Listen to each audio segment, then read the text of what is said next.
என்னவென்றால் கண்ணீர், துன்பம். மூன்றாம் குறிப்பு சொல்லும்போது த பிரைஸ், தோல்வியின் விளைக்கிரயம். முதல் குறிப்பு தோல்வியின் இடம், இரண்டாவது தோல்வியின் வேதனைகள். சும்மா நடிப்பாங்க, எனக்கு ஒண்ணு இல்லை, பட் ஸ்டில் ஒரு நாளும் அழுகையும் கண்ணீரும். மூன்றாம் சொல்லும்போது தோல்வியின் விளைவுகள். கவனிங்க, எல்லாமே மாறுகிறது, வாழ்க்கை மாறுகிறது, சூழல் மாறுகிறது, குடும்பங்கள் மாறுகிறது, எல்லாமே மாறுகிறது.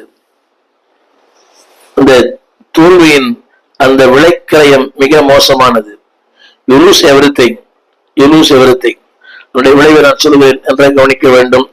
என்னுடைய விளைவு நம்பர் 1 பசி, நம்பர் 2 சிற்றை. எபிரேயர் 12:8 சிற்றை. அடிகள் உண்டு, வலிகள் உண்டு.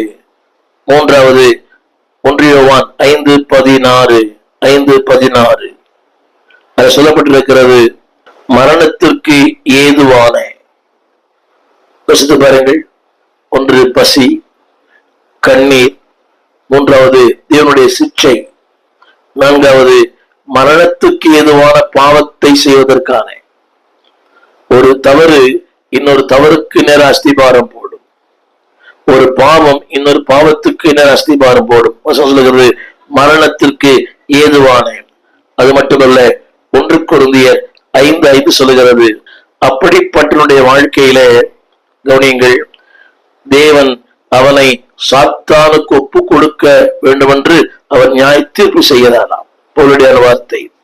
ஆனால் இதுக்கு மத்தியிலே ஒரு அன்பான தேவன், அவருடைய தோல்வி பெரிதுதான், ஏமாற்றங்கள் பெரிது, மறுதளித்தல் பெரிது, ஆனால் அவனை தூக்கி எடுக்கிற ஒரு ஆண்டவர். அவர் அந்த வார்த்தை மாத்திர படிக்கிறேன் கேளுங்கள். 21ஆம் அதிகாரம் 4ஆம் வசனம். விடியற்காலமான போது இயேசு கரையில் நின்றார். உன்னை சந்திக்க, உன்னை உருவாக்க, உன்னோடு பேச, உன்னை ஒப்புரவாக்க, இப்படி கூட சொல்லலாம். இயேசு நின்றார். விடியற்காலமானது. என்னை கேட்டுக்கொண்டிருக்கிற பிள்ளையே, உன் வாழ்க்கையில இருளாய் இருக்கலாம், எல்லாம் இருளாய் தோன்றலாம், ஆனால் உனக்கு ஒரு விடியற்காலத்தை கர்த்தர் வைத்திருக்கிறார். There's a bright morning in your life. அந்த வசனம் சொல்லுகிறது விடியற்காலமான போது.